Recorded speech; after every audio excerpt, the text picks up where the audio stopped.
عصر کے قریب یہ آیت آپ پر اترتی ہے، الیوم اکملت لکم دینکم واتممت علیکم نعمتی ورضیت لکم الاسلام دینا۔ یہ آیت آج اتر رہی ہے کہ میرے محبوب میں نے آج دین کو کامل کر دیا اور مکمل کر دیا، اور اس کا نام میں نے اسلام رکھا ہے۔ اب قیامت تک کا یہ دستور حیات ہے، وَمَن يَبْتَغِ غَيْرَ الْإِسْلَامِ دِينًا فَلَن يُقْبَلَ مِنْهُ۔ اسلام کو چھوڑ کر جو شخص زندگی گزارے گا وہ اللہ کے دربار میں مردود ہو جائے گا۔ تو آپ نے پھر 10 تاریخ کو آپ مینا کی طرف چلے ہیں، رات مزدلفہ کے قیام ہے، اور آپ نے فضل بن عباس رضی اللہ تعالیٰ عنہ کو اپنے پیچھے بٹھایا ہوا ہے، اور آپ بڑے شیطان کے پاس پہنچتے ہیں، اونٹنی سے اترتے ہیں تو اسامہ رضی اللہ تعالیٰ عنہ آپ کی اونٹنی کی نکیل پکڑ لیتے ہیں، اور بلال رضی اللہ تعالیٰ عنہ آپ کے سر کے اوپر چادر تانتے ہیں، اور آپ 7 کنکر مارتے ہیں۔ اور پھر مجمع سارا وہیں اکٹھا ہو چکا ہے، تو وہاں آپ 9 تاریخ کا خطبہ دوبارہ دہراتے ہیں ایک جملے کے اضافے کے ساتھ، فَلْيُبَلِّغِ الشَّاهِدُ الْغَائِبُ۔ یہ جملہ 9 تاریخ کو نہیں ہے، یہ 10 تاریخ کو ہے کہ الیوم اکملت لکم دینکم کے بعد یہ دین اب مکمل ہو چکا ہے، اور ادھر میرے جانے کا وقت آ چکا ہے، تو میرے بعد میری امانت، میرا دین یہ دنیا میں کون پھیلائے پہنچائے گا؟ تو یہ انتظام کیا جا رہا ہے۔ آپ خطبہ دیتے ہیں اور اس میں ایک جملے کا اضافہ ہے کل والے تقریر سے، فَلْيُبَلِّغِ الشَّاهِدُ الْغَائِبُ، میرا پیغام آگے پہنچانا تمہارے ذمے ہو گیا۔ فَلْيُبَلِّغِ الشَّاهِدُ الْغَائِبُ، میرا پیغام آگے پہنچاؤ۔ پھر آپ نے 100 اونٹ منگوائے جو آپ کے ساتھ تھے قربانی کے، اس میں سے 63 کو الگ کیا، پھر انہوں سے 5 کو الگ کیا، ان 5 میں سے ایک آپ کے سامنے کھڑا کیا گیا، آپ نے اس کو برچھا مارا، کھڑے ذبح کیے، نحر گردن میں، ایسے یوں کر کے۔ تو جب وہ اونٹ گرا اور پچھلے 4 اونٹوں نے دیکھا کہ یہ اونٹ اللہ کے نبی کے ہاتھوں ذبح ہوا ہے، تو ان دونوں 4 اونٹوں میں نا رسہ کشی شروع ہو گئی۔ ہر اونٹ یہ کوشش کر رہا تھا کہ میں آگے بڑھ کے پہلے ذبح ہو جاؤں، وہ ایک دوسرے کو کاٹ رہے تھے کہ مجھے آگے جانے دو۔ سبحان اللہ، اللہ اکبر۔ اور 1.25 لاکھ کا مجمع یہ منظر دیکھ رہا ہے کہ اونٹوں میں لڑائی ہو رہی ہے، ادھر گھسیٹ کے لانا پڑتا ہے، ادھر وہ خود آگے بھاگ رہے ہیں کہ مجھے ذبح ہونے دو۔ آپ نے 63 اونٹ ذبح کر کے پرچہ پھینک دیا، اور علی سے کہا، علی اس کو اعلان کر دو کہ جو لے جانا چاہے لے جاؤ، اور ہر اونٹ میں سے ایک بوٹی کاٹ کر دیگ چڑھا دو۔ اور اپنی بیویوں کی طرف سے آپ نے ایک گائے ذبح فرمائی۔ پھر آپ نے معمر بن عبداللہ رضی اللہ تعالیٰ عنہ کو بلوایا، اور ان کے سامنے ایسے بیٹھ گئے، ایسے کر کے پاؤں کے بل ایسے بیٹھ گئے، اور فرمایا، معمر اب نبی کی گردن تیرے ہاتھ میں ہے، پتہ نہیں تو کیا کرے گا۔ یہ مہاجرین میں سے ہیں اور آپ کے نائی کا کام کیا کرتے تھے۔ تو انہوں نے فرمایا، یا رسول اللہ، یہ تو معمر کے بھاگ جاگے کہ وہ نبی کی خدمت کے لیے مقرر ہو گیا، میری کیا ہستی اوقات ہے۔ تو اس وقت آپ کے بال بڑے لمبے بال تھے، تو آپ نے دائیں طرف کے بال سارے منڈوا کر، سامنے ابو طلحہ انصاری کھڑے تھے، ان کو سارے کے سارے ان کو دے دیے، اور پھر بائیں طرف کے بال منڈوا کر صحابہ میں تقسیم کر دی، کسی کو ملا کسی کو نہ ملا۔ اس کے بعد آپ نے غسل فرمایا، کپڑے بدلے، اور کھانا پکنے کا انتظار کیا۔ جب وہ کھانا پک گیا تو اس میں سے آپ نے شوربہ بھی پیا، گوشت بھی کھایا۔ پھر آپ معاویہ رضی اللہ تعالیٰ عنہ کو اپنی اونٹنی کے پیچھے چڑھا کر آپ طواف کرنے گئے، زیارت۔ ابھی تک آپ اپنی اونٹنی قصوہ پر سوار تھے، تو لمبا سفر اس پہ ہو چکا تھا، تو اب طواف زیارت کے لیے آپ نے اپنی اونٹنی کو بدلا اور عزبا اونٹنی پر سوار ہوئے۔ عزبا وہ اونٹنی ہے آپ کی 4 اونٹنیاں تھیں، شہبا، عزبا، جدعا، قصوہ۔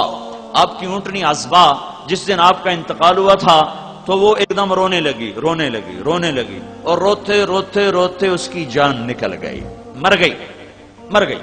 اسے کیسے پتا چلا کہ آج اللہ کا نبی دنیا سے چلا گیا ہے؟ آپ کا ایک گدھا تھا جس کا نام یعفور تھا، یعفور۔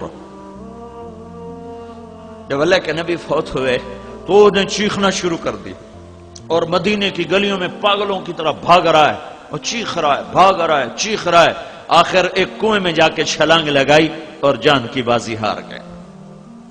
اللہ جس پر جانور قربان ہو اسے امت نے بھلا کے رکھ دیا ہے، سارا برے والا چھان برا ہی بن کے رہ گیا، اور اللہ کے محبوب کی پاک زندگی کتابوں میں رہ گئی۔ آپ نے اپنی اونٹنی بدلی، عزوا پہ طواف زیارت فرمایا، وہاں نماز پڑھائی، پھر اس کے بعد اگلے دن دوبارہ یہ سنانے تھے، تھوڑا سا پیچھا میں نے پچھلا آپ کو سنایا ہے۔ اگلے دن یہ سورت نازل ہوئی، اذا جاء نصر اللہ والفتح، یہ قرآن کی آخری سورت ہے جو نازل ہوئی ہے، اس کے بعد کوئی سورت نازل نہیں ہوئی ہے، چند آیات ہیں، اور آخری قرآن کی آیت جس کے بعد کوئی قرآن نہیں اترا، واتقوا یوما ترجعون فیہ الی اللہ ثم توفی کل نفس بما کسبت وہم لا یظلمون، یہ قرآن کی آخری آیت اتری ہے۔ تو یہ آپ خیمے میں تشریف فرما تھے تو یہ آیت آئی، اس میں اشارہ تھا کہ میرے محبوب تیرے جانے کا وقت آ چکا ہے۔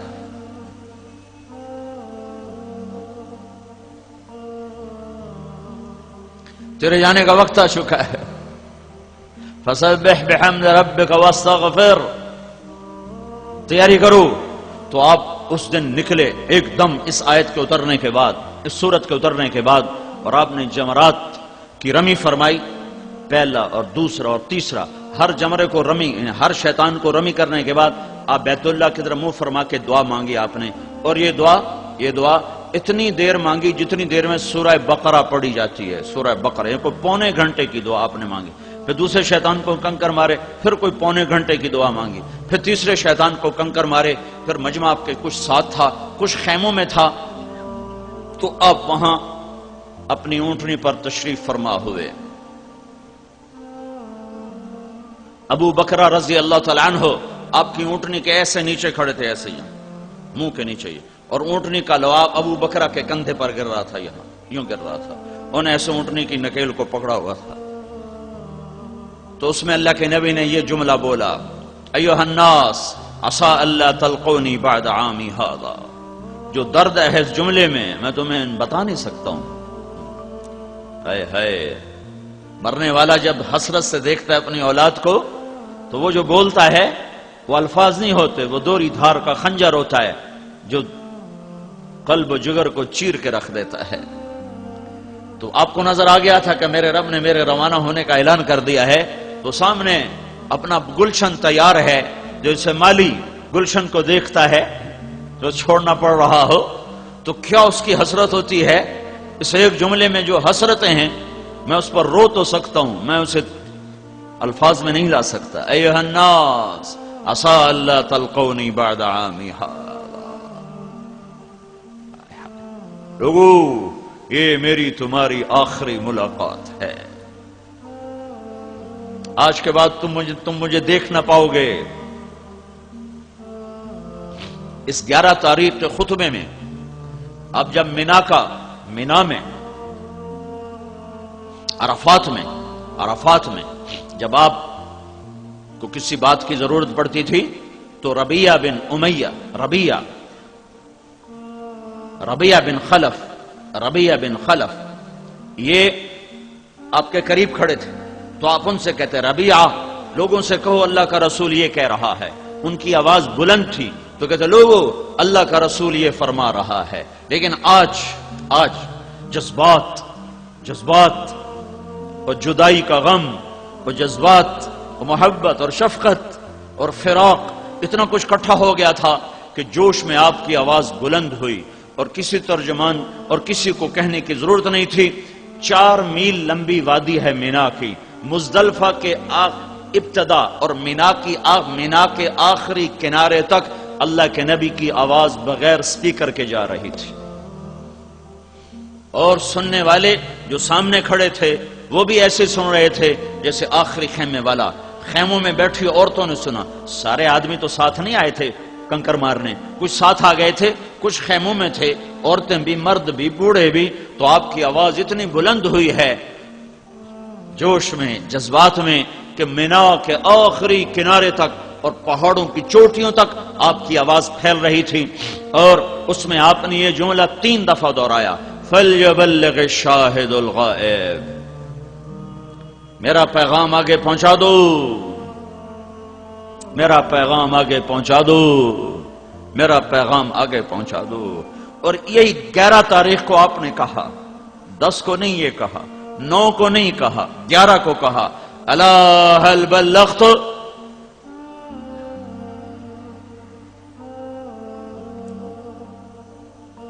کیا میں نے اللہ کی امانت کو پہنچا دیا؟ الا هل بلغت؟ کیا میں نے اللہ کی امانت کو پہنچا دیا؟ یہ 11 تاریخ کو کہ پتا ہے کہ اب جانا ہی ہے، تو پھر سب نے کہا بلغت الرسالہ وادیت الامانہ ونصحت الامہ۔ یا رسول اللہ، ہم گواہ ہیں، آپ نے پیغام پہنچا دیا، آپ نے امانت کو منتقل کر دیا۔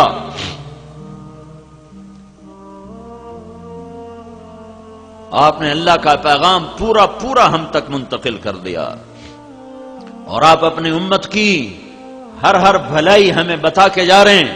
تو کہا اللہم اشہد، اللہم اشہد، اللہم اشہد۔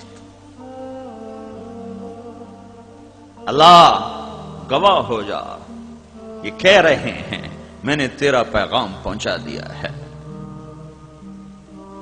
یہ 11 تاریخ کو یہ تبلیغ کا کام امت کی طرف منتقل ہوا۔ فَلْيُبَلِّغِ الشَّاهِدُ الْغَائِبُ، جاؤ میرا پیغام آگے پہنچا دو۔ یہ تبلیغ کا کام کوئی تحریک نہیں، کوئی جماعت نہیں، یہ امت کا اصل کام ہے۔ جتنے دین کے کام ہیں تبلیغ کے سوا وہ طلبگاروں کے لیے ہیں، بے طلب کے لیے اس میں کوئی پیغام۔ ابھی ظہر کے وقت ایک شخص نے مجھ سے کہا وہ بہاڑی میں کہ میں اپنا بیٹا آپ کے مدرسے میں داخل کرانا چاہتا ہوں۔ میں نے کہا میرے پاس کوئی جگہ نہیں ہے، ایک بستر بچھانے کی بھی جگہ کوئی نہیں ہے، میں معافی چاہتا ہوں، میں داخل نہیں کر سکتا۔ دعوت ہے جس میں وسعت ہے سمندر کی طرح، جس میں اٹھان ہے بادلوں کی طرح، جس میں فیضان ہے بارش کے قطروں کی طرح، جو طلبگار پہ بھی برستا ہے، بے طلب پہ بھی برستا ہے۔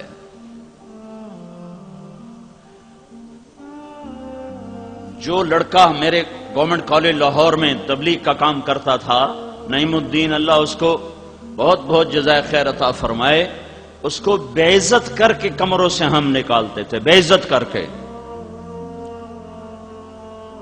دھکے دے کر، خود میں نے یوں دھکا دے کے اسے کمرے سے نکالا۔ میں قربان جاؤں اس کے ظرف پر کہ وہ پھر بھی ملنے آ جاتا تھا اور پھر دعوت دیتا تھا۔ کوئی مولوی یہ کر سکتا ہے؟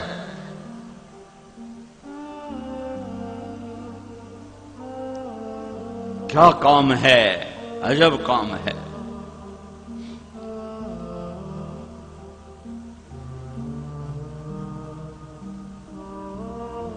کہ سبحان اللہ، کہ گالیاں دینے والے کے بھی پیچھے جاؤ، دھکے دینے والے کے بھی پیچھے جاؤ۔ نیا میں تبلیغ میں تھا تو ایک جگہ ہماری جماعت تھی، تو عمومی گشت میں ایک آدمی نے ماں بہن کی گالیاں نکالی ہم سب کو، تو ہمارا امیر کہنے لگا بھائی اپنے بھائی کے لیے دعا کرو، اس بیچارے کو پتہ کوئی نہیں۔ اللہ اکبر، اتنا بڑا ظرف۔ کسی دیندار کو اوئے کر دو تو تمہیں حشر دکھا دے گا کہ تو ہے کون مجھے اوئے کہنے والا۔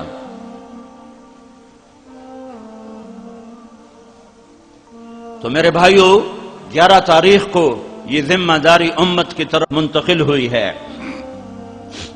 بڑے تزک و احتشام کے ساتھ، بڑی آن بان کے ساتھ، بڑی ٹھاٹھ باٹھ کے ساتھ۔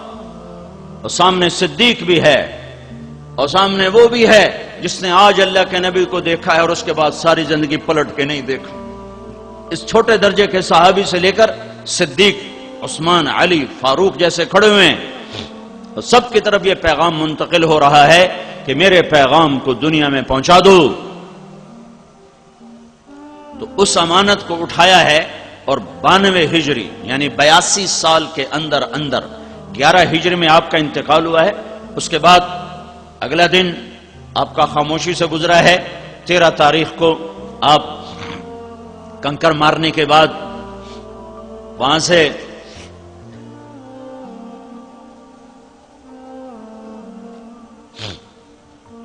رات آپ نے وادی ابتا میں آ کے قیام کیا ہے، اور تہجد کی نماز کے وقت آپ نے جا کر طواف زیارت فرمایا ہے، اور پھر فجر کی نماز آپ نے حرم میں ادا فرمائی ہے، اور سورہ والطور کی تلاوت فرمائی ہے، اور 14 کی صبح کو آپ مکہ سے نکلے ہیں۔ 8 دن کے بعد آپ مدینہ پہنچے ہیں، اور اس کے بعد 12 ربیع الاول کو آپ دنیا سے تشریف لے جاتے ہیں۔ 29 ربیع الاول کو 29 صفر، محرم صفر، یہ مہینہ 29 کا تھا۔ آپ کو عصر کی نماز کے بعد جنت البقیع سے واپسی پر ایک جنازے کی شرکت میں آپ کو سر درد ہوتا ہے، گھر پہنچتے پہنچتے وہ بخار میں تبدیل ہو جاتا ہے، اور 12 ربیع الاول کو آپ دنیا سے تشریف لے جاتے ہیں۔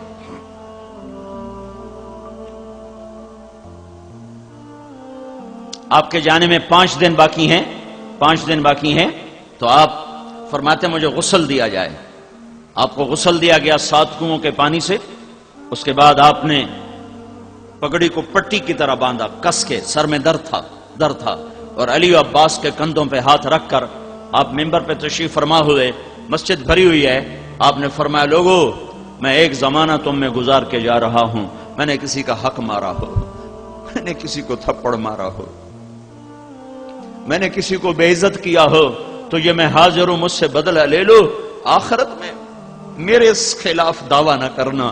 یہاں میں حاضر ہوں، میرا مال، میری جان، میری آبرو، یہاں بدلہ لینا تو لے لو، آخرت میں میرے خلاف دعویٰ نہ کرنا۔ تو صحابہ مسجد میں چیخ چنگاڑا مچ گیا، لیکن آپ یہ مسلسل مطالبہ فرماتے رہے، اور ادھر سے مسلسل آہ و بکا کی آواز تھی۔ پھر آپ ممبر سے اترے، آپ نے ظہر کی نماز پڑھائی، اور ممبر پر بیٹھ کر پھر آپ نے اپنے بات کو دہرایا کہ میں حاضر ہوں، مجھ سے بدلہ لینا ہے لے لو، کوئی مطالبہ ہے تو کر لو۔ تو ایک صحابی کھڑے ہوئے، یا رسول اللہ آپ نے میرے 3 روپے دینے، 3 روپے۔ تو آپ نے فرمایا کس بات کے دینے ہوں گے، پر کس بات کے ہیں؟ تو اس نے عرض کی یا رسول اللہ ایک سائل آیا تھا، تو آپ کے پاس تھے نہیں، تو آپ نے مجھے فرمایا تھا، تو آپ کی جگہ میں نے دیے تھے۔ کہا ہاں ٹھیک ہے۔ پھر آپ نے کہا فضل عباس کے بیٹے بڑے، فضل میرا قرضہ تمہارے ذمہ ہے۔ کہا یا رسول اللہ میرے ذمہ ہے۔ اس کے بعد آپ تشریف لے گئے ہیں، اور آپ نماز کے لیے آ رہے ہیں۔ جمعرات کو عشاء کی نماز کے لیے آپ اٹھے اور پوچھا نماز ہو گئی؟ کہا جی آپ کا انتظار ہے۔ آپ اٹھنے لگے تو غش کھا کے گر گئے۔ پھر تھوڑی دیر بعد ہوش آیا، تو آپ نے فرمایا نماز ہو گئی؟ کہا یا رسول اللہ آپ کا انتظار ہے۔ پھر آپ اٹھنے لگے، پھر غش آ گیا، پھر بستر پر گر گئے، پھر تیسری دفعہ اٹھے، پھر فرمایا نماز ہو گئی؟ کہا نہیں یا رسول اللہ آپ کا انتظار ہے۔ تو پھر آپ نے فرمایا ابو بکر سے کہو کہ وہ نماز پڑھائے۔ آج نبی کے مصلی پر غیر نبی کھڑا ہونے والا ہے۔ دنیا کی تاریخ میں یہ پہلی دفعہ ہونے لگا ہے کہ نبی کی جگہ پر غیر نبی آنے والا ہے۔ غیر نبی تو ایویں نہیں آ سکتا، بغیر انتخاب کے نہیں آ سکتا۔ تو ابو بکر پچھلی صفوں میں تھے، عمر پہلی صف میں تھے، تو لوگوں نے یوں سمجھا کہ نماز پڑھانی ہے، انہوں نے عمر رضی اللہ عنہ کو مصلی پہ کھڑا کر دیا۔ تو عمر رضی اللہ عنہ کی اللہ اکبر، تو اللہ کے نبی چارپائی پہ لیٹے اٹھ کے بیٹھ گئے، اور اندر سے زور سے پکارا عمر کو پیچھے کرو اور ابو بکر کو آگے کرو۔ اب اللہ الا ان یکون ابا بکر، میرے رب نے کہا ہے میرے مصلی پر ابو بکر کے سوا کوئی نہیں کھڑا ہو سکتا۔ اب اللہ الا ان یکون ابا بکر، میرے مصلی پر ابو بکر کے سوا کوئی نہیں کھڑا ہو سکتا۔ تو عمر کو نماز تڑوا کے پیچھے کیا گیا، اور ابو بکر صدیق کو آگے کیا گیا۔ تو ابو بکر رضی اللہ تعالیٰ عنہ نے عشاء کی نماز پڑھائی، اور جمعے کی 5 نمازیں پڑھائیں، اور ہفتے کی 5 نمازیں پڑھائیں، اور اتوار کی 5 نمازیں پڑھائیں 15، اور پیر کی فجر پڑھائی 16، اور جمعرات کی عشاء 17۔ ہفتے کے روز اب ظہر کی نماز پر حضرت علی اور عباس کے کندھے پر ہاتھ رکھ کر مسجد میں تشریف لائے۔ ابو بکر ایسے نماز پڑھا رہے ہیں، ادھر سے اللہ کے نبی کی آمد محسوس ہو گئی کہ آ رہے ہیں، تو ابو بکر یوں پیچھے ہٹنے لگے کہ اللہ کے نبی پڑھائیں اور میں پیچھے ہو جاؤں۔ تو آپ نے ہاتھ کا اشارہ کیا کہ کھڑے رہو۔ تو ابو بکر کھڑے رہے، تو اللہ کے نبی آئے اور الٹی طرف ابو بکر کے یہاں ساتھ بیٹھ کر آپ نے ابو بکر کے پیچھے زور کی نماز پڑھائی اور یہ عملی طور پر اعلان کیا کہ میرے بعد میرا نائب ابو بکر ہے۔ آپ نے واضح کیوں نہیں کہا کہ میرے بعد ابو بکر ہے؟ تو ایک حدیث میں آتا ہے صحابہ نے کہا یا رسول اللہ آپ اپنا نائب تو مقرر فرمائیں، تو آپ نے فرمایا اگر میں زبان سے مقرر کر دوں اور تم اس کی نافرمانی کرو تو تم پہ اللہ کا عذاب آئے گا، لہذا میں یوں نامزد نہیں کرتا، اللہ خود اسے نامزد کر لے گا جس کے لیے وہ طے کر چکا ہے۔ تو نمازوں کے ذریعے سے اشارہ ہو گیا کہ میرے بعد ابو بکر ہے۔ 12 ربیع الاول آ گئی پیر کی صبح، 7 جون 633 عیسوی 11 ہجری، فجر کی نماز کے لیے آپ ابو بکر نماز پڑھا رہے ہیں، حضرت انس پہلی صف میں، تو آپ نے ایسے کھڑکی کھولی یوں اور اپنی صحابہ کو ایک نظر دیکھا، تو حضرت انس فرماتے ہیں کہ نماز کے اندر ہم سب یوں اللہ کے نبی کو دیکھ لیں گے، یہی بھول گئے کہ ہم نماز میں کھڑے ہیں، ہم سب یوں اللہ کے رسول کو دیکھ رہے ہیں۔ آیا کیا منظر ہوگا وہ! نظروں سے نظریں چار ہوئیں اور آپ نے پردہ گرا دیا، یہ آخری جھلک تھی امت کے لیے، اور پھر آگے کی روانگی ہو گئی ہے، اور کوئی 10 سے 12 بجے کا وقت ہے کہ جبریل اندر آتا ہے، آ جانے کا انداز اداس غمگین سا ہے، اور کہتا ہے یا رسول اللہ موت کا فرشتہ دروازے پہ پہنچ چکا ہے اور اندر آنے کی اجازت چاہتا ہے۔ تو آپ نے ارشاد فرمایا آ جائے۔ حضرت عائشہ کے گھر میں آپ ہیں، آخری 7 دن آپ نے حضرت عائشہ کے گھر گزارے، آپ نے شادیاں تو کی لیکن عدل کا دامن نہیں چھوڑا، کہ شادی کی اجازت پر عدل کے ساتھ اگر ظلم کرے گا تو بڑی سے بڑی تہجد نمازیں روزے حج زکات کرتا ہوا بھی جہنم کی آگ میں چلا جائے گا۔ تو آپ روزانہ پوچھتے، حضرت عائشہ کے گھر سے بیماری شروع ہوئی اور اگلے دن گزرا حفظہ، اگلے دن گزرا ام حبیبہ، اگلے دن گزرا ام سلمہ، اگلے دن گزرا میمونہ۔ تو اب روزانہ کہتے کل کس کی باری ہے، کل کس کی باری ہے؟ تو اس سے ساری امہات کو اندازہ ہو گیا کہ اللہ کے نبی عائشہ کے پاس ٹھہرنا چاہتے ہیں۔ تو جب حضرت میمونہ کے گھر پہنچے اور آپ نے فرمایا کل کس کی باری ہے، تو پھر ساری بیگمات جمع ہوئیں، کہا یا رسول اللہ ہماری طرف سے اجازت ہے، آپ عائشہ کے گھر میں قیام فرمائیں۔ تو آپ نے اپنے اختیار کو استعمال نہیں کیا، امت کو پیغام دیا کہ یوں عدل کیا جاتا ہے۔ تو پھر آپ حضرت علی اور عباس کے کندھے پر ہاتھ رکھ کر آپ حضرت عائشہ کے گھر تشریف لے گئے، پھر وہاں سے پھر اللہ کے پاس گئے ہیں، باہر نہیں نکلے ہیں۔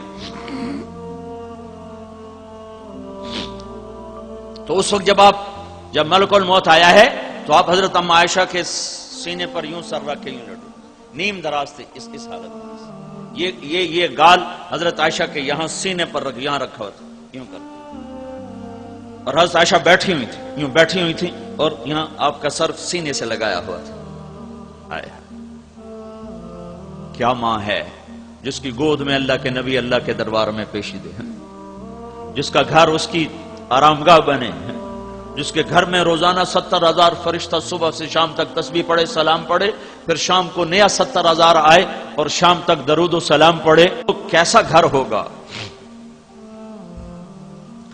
تو ملک الموت اندر آ کر کہتا ہے السلام علیکم یا رسول اللہ۔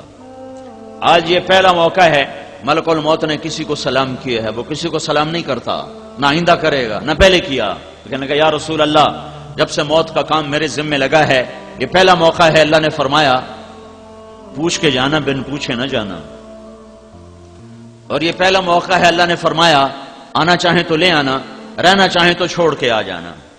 تو آپ نے فرمایا اگر میں کہوں میری جان نکالو تو میری بھی نکالو گے؟ کہ جی آپ کی بھی نکالوں گا۔ تو آپ نے جبریل کو دیکھا، کیا کہتے ہو؟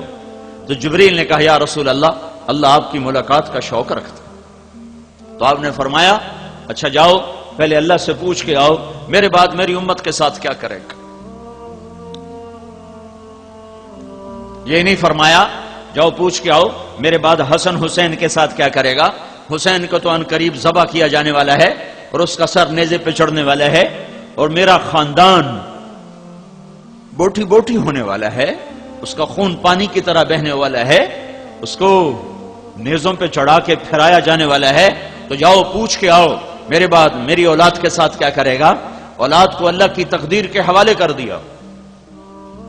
تھوڑی دیر پہلے ملک الموت کے آنے سے پہلے حضرت فاطمہ کو بلایا، پیار کیا، سینے سے لگایا، اس کے کان میں فرمایا میں جا رہا ہوں بیٹی، میں جا رہا ہوں، تو رونے لگی۔ پھر ان کا کان اپنے پھر سینے پر سر رکھ کر کہا رو نہیں، رو نہیں، میرے بعد سب سے پہلے تیری میری ملاقات ہوگی۔ 6 مہینے بعد حضرت فاطمہ کا بھی انتقال ہوگا۔ پھر حسن حسین کو بلایا، دونوں کو یوں لے لیے، ایک ادھر ایک ادھر، اس طرح، اور دونوں کو پیار کر رہے ہیں اور خاموش آنسو بہ رہے ہیں، خاموش آنسو بہ رہے ہیں، پیار کر رہے ہیں رو رہے ہیں، پیار کر رہے ہیں رو رہے ہیں، مسلسل رو رہے ہیں، مسلسل رو رہے ہیں کہ آگے نظر آ رہا تھا کہ یہ کس طرح سر کٹوا کے نیزے پہ چڑھے گا۔ واہ یا رسول اللہ، کمال ہی کر دیا۔ پھر علی کو بلوایا اور ان کا سر اپنی گود میں رکھا اور ان کی کمر پہ سے ہاتھ پھیرتے رہے اور دعا دیتے رہے۔ پھر ان کو بھی رخصت کر دیا۔ اب آیا ہے میرے رب کا پیغام، تو جبریل سے کہہ رہے ہیں اللہ سے پوچھ کے آؤ میرے بعد میری امت کے ساتھ کیا کرے گا۔ یہ نہیں کہہ رہے اہل بیت کے ساتھ کیا کرے گا، کہ وہ اللہ کی تقدیر کے سپرد، جا پیغام، جا میرا پیغام دے میرے رب کو، میرے بعد میری امت کے ساتھ کیا کرے گا۔ تو اللہ کا پیغام آیا کہ میرے محبوب، میں تیرے بعد تیری امت کو تنہا نہیں چھوڑوں گا، ساتھ دوں گا، میرا ان پہ سایہ رہے گا۔ تو آپ نے فرمایا الآن قرت عینی، اب میری آنکھیں ٹھنڈی ہیں۔ اللہم الرفیق الاعلی، یا اللہ اب مجھے اپنے پاس بلا لے۔ مجھے میرے رب کی عزت کی قسم، اگر اللہ کا نبی یہ سوال نہ اٹھاتا تو آج میں اور آپ بھی بندر خنزیر ہوتے، یا پتھروں میں دبا دیے جاتے، یا ہواؤں سے اڑا دیے جاتے، یا پانیوں سے بہا دیے جاتے، یا زمین میں دھسا دیے جاتے، یا آگ سے جلا دیے جاتے، یا صاعقہ برستی، یا بجلی کڑکتی، یا بادلوں سے آگ برستی اور ہم خس و خاشاک ہوتے یا راکھ ہوتے۔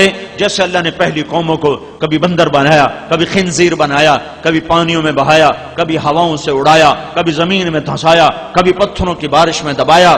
میرے اور میرے رب کا کیا رشتہ ہے؟ بیچ میں محمد مصطفیٰ کے آنسو ہیں، فریادیں ہیں، آہ ہے، نالے ہیں، رات کا رونا دھونا ہے۔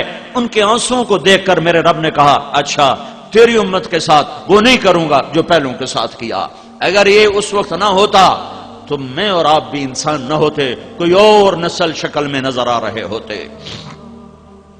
الآن قرت عینی اللہم الرفیق الاعلی، اے اللہ میری آنکھیں ٹھنڈی ہیں، اب مجھے اپنے پاس بلا لے، میرا کام ہو گیا۔ پھر جاتے وقت بھی امت کو نصیحت فرمائی ہے، سارے دین کا خلاصہ 2 باتیں، الصلاۃ وما ملکت ایمانکم، اے میری امت ایک نماز نہ چھوڑنا، اور آپس میں سلوک رکھنا، ماتحتوں سے سلوک رکھنا، غریبوں سے سلوک رکھنا، آپس کا سلوک نہ خراب کرنا۔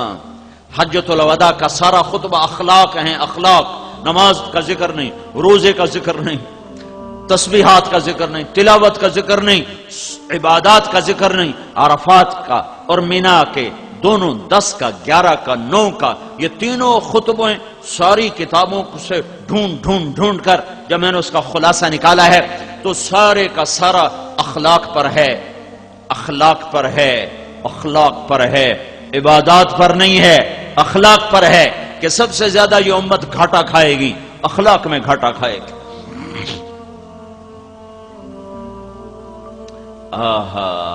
اے میری امت نماز نہ چھوڑنا، میرا آخری پیغام۔ بورے والے کے 95% لوگ نماز چھوڑ گئے، پاکستان کے 95% لوگ نماز چھوڑ گئے۔ 100 میں 5 یا 10، زیادہ سے زیادہ 10 لگا لو، 100 میں 10 آدمی نمازی ہوں گے، مرد عورت میں، ورنہ چھوڑ گئے سب۔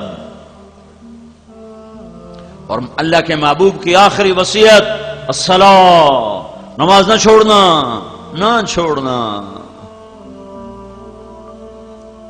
وما ملکت ایمانکم، یہ صرف ایک ایمانکم کی طرف نہیں، یہ پوری معاشرت کی طرف اشارہ ہے کہ آپس کے سلوک اور محبتوں کو باقی رکھنا، ایک دوسرے کی برداشت کرنا، اور خاص طور پر میری امت کے غریب، مسکین، مزدور، نوکر، ملازم، ملازمہ، گھر میں کام کرنے والیاں، کام کرنے والے، دفتر میں، کھیت میں، ان پر رحم کھانا، ان پر فرعون نہ بن جانا۔ اپنے ہاتھ سے ڈونگا چھوٹ کر ٹوٹ جائے تو عورت کہتی اوہ ڈونگا ٹوٹ گیا، اور نوکرانی کے ہاتھ سے پرچ بھی ٹوٹ جائے تو اس کو آخری حد تک پہنچا دیتی ہے کہ میرے اتنے قیمتی شرٹ کی پرچ تو نے توڑ دی۔ مالک کے اپنے ہاتھوں سے گاڑی لگ جائے کہتا وہ گاڑی لگ گئی، اور ڈرائیور کے ہاتھوں خراش بھی آ جائے تو نہ اس کی ماں چھوڑتا ہے نہ بہن چھوڑتا ہے کہ تو اندھا تھا تجھے نظر نہ آیا، تو نے میری نئی گاڑی کو خراش لگا دی۔ یہ خراش تو مٹ جائے گی، پر اس گالی دینے سے جو اس کے دل پر خراش لگی ہے اسے اب 7 آسمان کا پانی بھی نہیں مٹا سکتا ہے، نہ دھو سکتا ہے۔ اوہو میرے بھائیو، کیا کریں؟ جب علم غلط ہو جائے نا، عمل کی غلطی جلدی ٹھیک ہو جاتی، علم کی غلطی تباہ کر دیتی ہے۔ اور جب علم صرف روٹی کے لیے رہ جائے تو وہ علم شعور نہیں پیدا کرتا بلکہ پیٹ کی ہوس کو بڑھاتا ہے۔ ہمارا المیہ یہ ہے کہ کالج سکول ان کی تعلیم برائے شعور نہیں ہے، برائے روٹی ہے۔ اور دکھ درد کی بات یہ ہے کہ مدرسے میں جانے والا بھی وہ بھی روٹی کے گرد گھوم رہا ہوتا ہے، وہ بھی اپنے قرآن سے اللہ کی تلاش میں نہیں ہوتا، وہ بھی کہتا ہے کوئی نوکری مل جائے گی، کہیں ملازمت مل جائے گی، کہیں سکول ماسٹر لگ جاؤں گا، کسی دفتر میں چلا جاؤں گا، کوئی امام خطیب بن جاؤں گا۔ تو نہ اس کا علم اس کے دماغ کے دریچے کھول سکا، نہ اس کا علم اس کے دماغ کے دروازوں پہ دستک دے سکا، تو سو گئی امت، علم ہی غلط ہو کے رہ گیا۔ علم کا موضوع روٹی نہیں ہے، علم کا موضوع شعور ہے، معرفت ہے، بیداری ہے۔ علم کی منزل غلط ہو گئی۔